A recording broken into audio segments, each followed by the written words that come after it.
Hey, what's going on, guys? It's your boy Meteor Kaiser back again with part 2 of the Can You Beat Fire Emblem 7, the Blazing Blade, whatever you want to call it, using only low tier units. On the last part we got up to chapter 23 and we stopped there because I thought it'd be probably too long if we did all of this in one part, and it gave me a little bit more time to fine tune some things. So if you guys haven't done so already and you're interested in seeing more of my content, go ahead and hit that sub button. It'd be greatly appreciated. It would be helping me out quite a bit. But with all of that out of the way, let's just jump back into the challenge. Same rules as last time. Literally only thing we have to focus on is using those low tier units. And to be honest, at this stage we have gotten a majority of our low tier units. There's just a few remaining. Anyway, enjoy. And now we're at chapter 23, Four-Fanged Offense. Now there's two different types of chapters that you can run into here. One you'll be fighting against Linus, the other you'll be fighting against Lloyd. So if the sum of Lyn, Eliwood, and Hector's level is 50 or above, you'll be fighting against Linus. If it's the other way around, if it's 49 or below, it'll be Lloyd. So since we're not allowed to touch Hector, our literal limit would be 40. Technically, even though Eliwood is a little bit lower than that, but still, whatever. We'll be fighting against Lloyd, which tends to be the common theme here. But right before I jump into here, I'll give you guys a little montage right here of all of my guys' stats right now. So as you can see, we got Wrath, who has got good speed, could really work on getting some more strength, especially his defense, resistance, all that is weak. Legault's got enough speed to be able to steal stuff, but his strength is abysmal. Dart has a nice 14th strength, which isn't awful considering he's only level 12. His speed is not bad. 11, it's still pretty bad, but it's not bad considering he is a pirate. And I love how his luck cap is so high, but his luck stat is only 3 right now. Will is cracked on strength with 17. Dorcas is also kind of cracked with 21 strength, but only 12 speed, so it's kind of rough being able to double things. Guy is the complete opposite, where he's got a lot of speed but no strength. Literally only gaining like 1 strength level up in 10 levels, which is pathetic. Barch is not doing too far behind Dorcas. Becca's alright, and then Lyn. Lyn's got 15 strength at level 20. That's beautiful to me. She doesn't hit that normally. But this is a Fog of War chapter, in which you're able to get Wallace, who is just chilling in the middle of the chapter. You can recruit him with, for us, Will or Lyn. So there's 2 little paths you can go. There is a north and a south path, and the north one, I believe you're running into more enemies. So it's probably better to send your stronger units there. However, I send the bulk of my army south. Hindsight's 2020, considering this is a Fog of War map, and I don't remember that. There's also reinforcements that come out from the left side of the map as well. So I send Lyn, Guy, and Rebecca up north. And then everyone else south. Oh, and Sarah's up north as well, but that doesn't really matter too much. There's a fort in the north where I pretty much keep Lyn on. I also send Dorcas up north too, so that's probably another helping hand. Dorcas, Lyn are able to take care of most of the enemies. There's a few ballistas to take care of, but I use my archers to take over them and do some damage that way. Pick up Wallace near the boss, who is Lloyd, who has a ranged sword, so just be careful. Attacking him from range is fine, but just make sure that he doesn't have his light brand equipped and he has his silver sword equipped. But Lloyd himself isn't too bad in this certain circumstance, especially the fact that I got a ballista shot off on him makes it easier. Wallace takes him down. We move on to chapter 24, Unfulfilled Heart. Now there is a Gaiden chapter that you could have had, but it's only Hector's mode, which you get Farina. But Farina's too high tier for us. I promote Rebecca as well as Bartra, and we jump into this chapter, which is really not as bad as I remember it being. I thought this was a really bad chapter. This is another survive chapter, in which we have Pent and Louise who are joining you. Now we can use Louise because she's considered lower tier, but she's waifu material. No Lyn, but still waifu material. And then Pent, who is insanely good, so we can't use him. We still don't have a single magic user yet. The only magic user we have is Sarah. So your units will spawn at different points on the map. I send characters like Wrath down south, and then I split Bartra and Dorcas up. One goes north, one goes south. in order for my middle group to reunite with the top group, which is where Pent, Luis, and the Lords are at. Now, Hector is a forced deploy, so just be careful around him. Don't let him die. I use this opportunity to get Eliwood a few extra levels. Make sure you visit that village on the bottom left though, because that will give you a hammer and staff. The only thing of mention is to avoid fighting against Vida, who is chilling in the top left corner, because we want to keep her alive so we can recruit her later. Next up, we got Pale Flower of Darkness, which I think so far is going to be the chapter that's given me the most amount of problems. Some of the units are a little bit stronger, but that's not the key problem here. The key problem is my stupidity. So there are two different characters that you can unlock depending on what you do. This is a very, very strange chapter. It's similar to chapter 23, right? So this chapter has two different maps. You'll get Kenneth's map if the sum of Priscilla, Sarah, Lucius, and Eric's levels are higher than the sum of Dorcas, Guy, Bartra, and Raven's levels. And you'll get Germ's map if it's the other way around, which it is in our case. So we get Germ's map. So in Germ's map, there are two different characters you can get. To get Harkin, you must not open more than 3 doors by the end of turn 9. And to get Carol, you must open more than 3. So we want Carol, considering Carol is bottom tier. But I misunderstood. I thought it said you must open 3 doors by turn 9, not more than 3. So we have to open at least 4. And I misunderstood that. Getting towards the end of the chapter, that happens. And I'm like, oh fuck. Oops. So I had to reset. The other really annoying thing about this map is just the sheer amount of snow and lack of paths. Your units have to funnel into one small area, and it's important that, at least for me, I brought along both Matthew and Legault to open more doors. Technically I could have just used the door keys that were dropping from the enemies, but still. Will almost dies because I accidentally leave him surrounded, and it's just a clusterfuck. But Lyn is my hard carry, considering now, guess what Lyn is? She has promoted into a Blade Lord. She has access to bows, which I'm trying to level up, and she is disgusting. An absolute savage. A good kind of savage though. But Carol is no great unit, but he comes with a Wodao, and he's a lot stronger than Guy is, so Guy's basically gonna take the back seat from now on. Anyway, Germ is an assassin with some range, so you want to send someone that's got some good accuracy and that can take a few hits. So in our case, that was our boy Bartra, who I had to be very careful with because I didn't want to kill Germ quite yet because I wanted to unlock some of the other doors, but I didn't realize it wasn't a kill boss chapter, it was just clear out the chapter. And so I let Germ basically wail on Bartra, but he didn't really do too much. Did a decent amount of damage, but Sarah was in the area, so could just heal up with her. And now we move on to everyone's favorite chapter, chapter 26. Pretty sure I called the last one 26 as well. The Pale Flower of Darkness is 25. So the chapter we just did is chapter 25, and this one's chapter 26. Oops, I don't know math. So this is a very famous map, considering we've got 2 units that we want to make sure that we deal with. We get Nino and Jafar. Not Jafar in this chapter, but we get Nino in this chapter. And Nino is very notorious for being a very, very late powerhouse, if that makes sense. I'll explain a little bit more. She is extremely weak. She's like a level 7 mage, something like that. But her growth rates are really, really good. But that is just the thing of, do you really want to invest into a character this late into the campaign? Or do you just want to go with your team? I don't really have much of a choice considering she's low tier. And plus, finally having a mage is kind of nice for a little bit more versatility.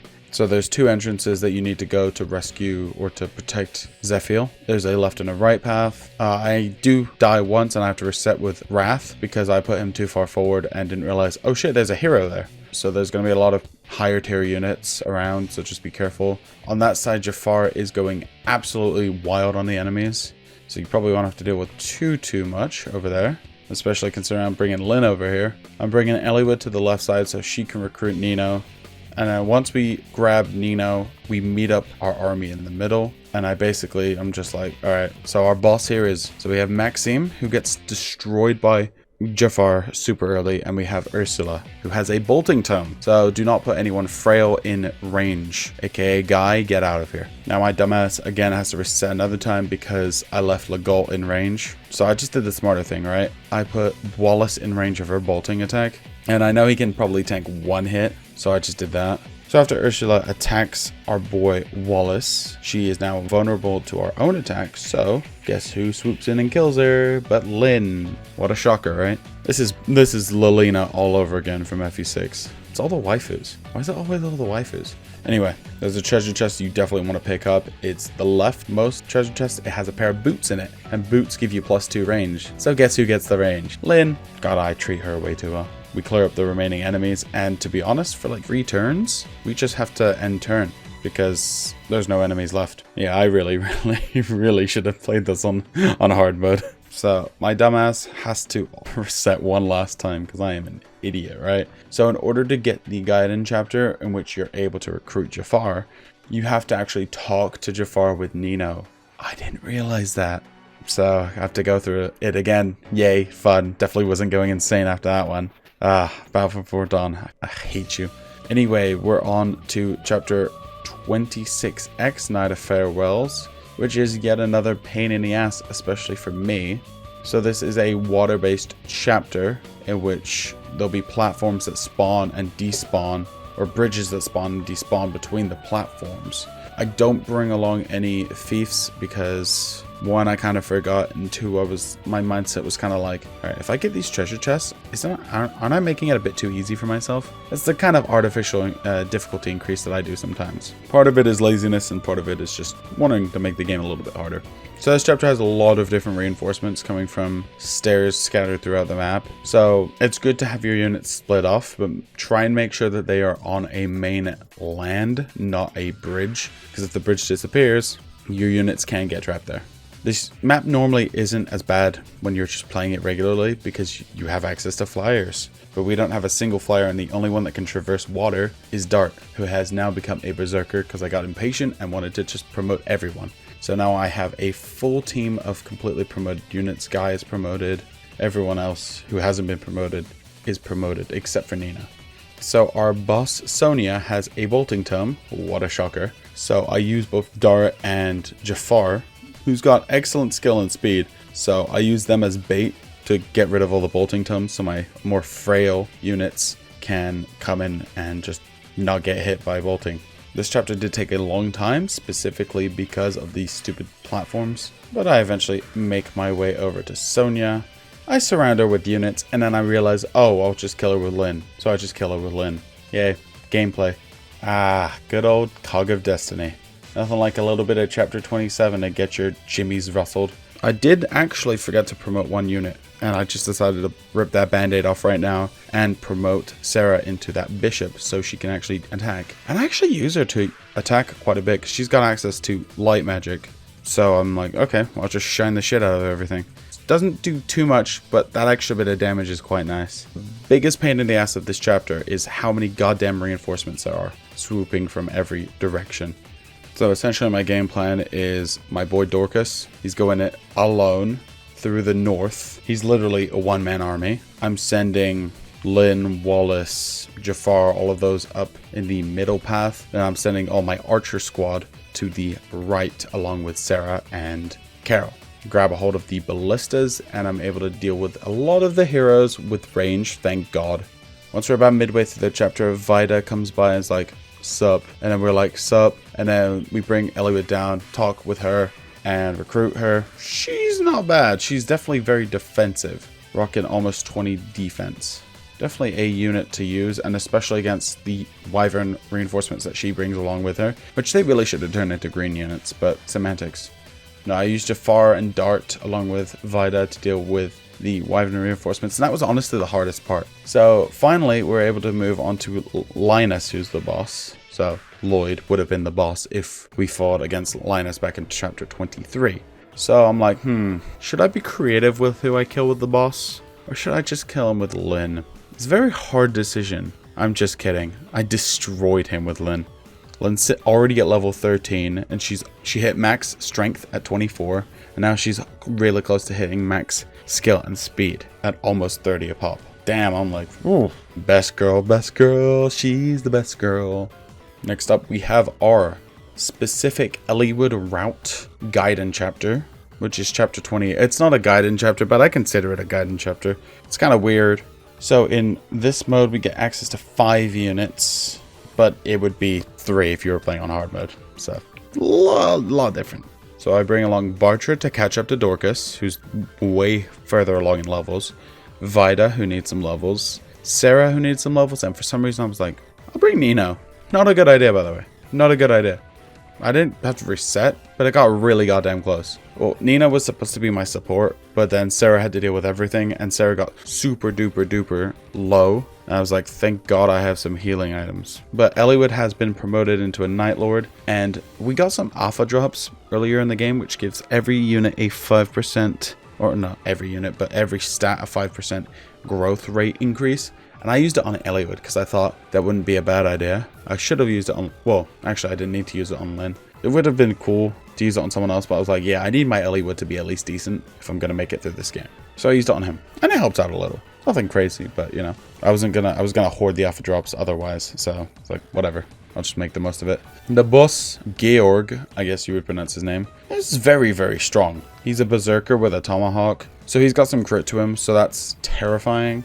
I mean, you also get the Iron Rune from defeating Linus in the last chapter, so you could have brought that. I just left it on Lyn, so I was like, whatever. But anyway, that's pretty easy. We get through that. We move on to chapter 29, Sands of Time. Alright, chapter 29, I had to deal with the placement a little bit of my units, but I eventually got something around. So this is another Protect the Throne. It's an 11-turn thing, so not too bad. There are 4 units that are split off from the rest of your group though, so you got to be very careful about who you choose for that. So I went with all of the tanky boys. Dart, Dorcas, Bartra, and even Will, because I consider Will tanky. It's just weird. So my strat was to just bring those guys all south and try and just bum rush denning the boss as soon as possible, which actually worked in my favor. There were pillars there that I stood on, was able to get some terrain advantage. There are a bunch of archers in the middle, right below the throne room. So I'm like, Lyn, it's time. So I use Lyn. I do use my other units to help clear out the archers, but the snipers are mainly taken down by Lyn, with a little help from Wrath and Eliwood. This chapter was just not that bad. There's also treasure chests that you can pick up. Again, I just go straight for denning and hope and pray. I knock them out pretty easily, so. We're on to battle preparations, which is literally just buying stuff. Making sure you have enough stuff. So I mean, I got money that I haven't been using, so I was like, all right, I'll just buy some silver bows, some killer bows, that type of stuff. Give me a little bit of stuff. This is the chapter where you can recruit Carla if you were in hard mode, which Bartra would need to be a level 5+ warrior, and you would need to fight against her in the arena, and both would need to survive a round of combat. But yeah, just buy what you need, spend your money, because you're not going to need it anywhere else, trust me. And we move on to second most annoying after Cog of Destiny for size wise. It was Victory or Death. Had to reset once because I fucked up my placements, but it's ultimately not that bad of a chapter. Renault is in the village to the north, and I was very, very close to losing because Renault got surrounded, because I went up there with just Vida by herself, and he was beginning to get surrounded by a bunch of enemies, but Renault's never going to see any more action after this anyway, so whatever. Our boss Limstella has a, what a surprise, bolting tome. Like Sonia, Limstella also has a Vimbulvetter, which is a really strong magic tome, just like Sonia had. So just make sure you're not putting anyone with dog shit resistance up against Limstella. I use Bartra here, not because he's necessarily bulky against magic, he just has a shit ton of HP. And I got a lucky crit. I don't really think it was necessary, but the crit was nice. Bartra is almost at max level.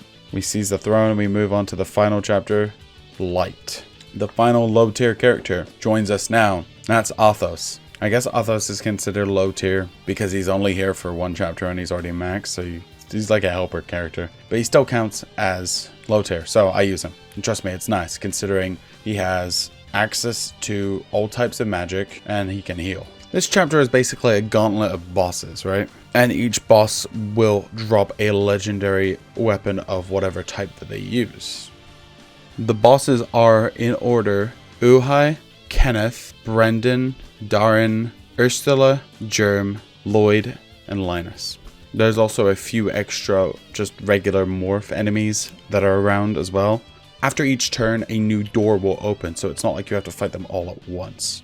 The first one, Uhi, drops the Reinflesh when you defeat him. I use a combination of Vida, Lyn, and Wrath to take him down. Wrath takes the Reinflesh for himself, and we move on to Kenneth. I've already moved him up there, so I take Bartra up. Be careful, as Kenneth does have some crit, but I take Bartra up, and I've turned on everyone's animations just for this part though.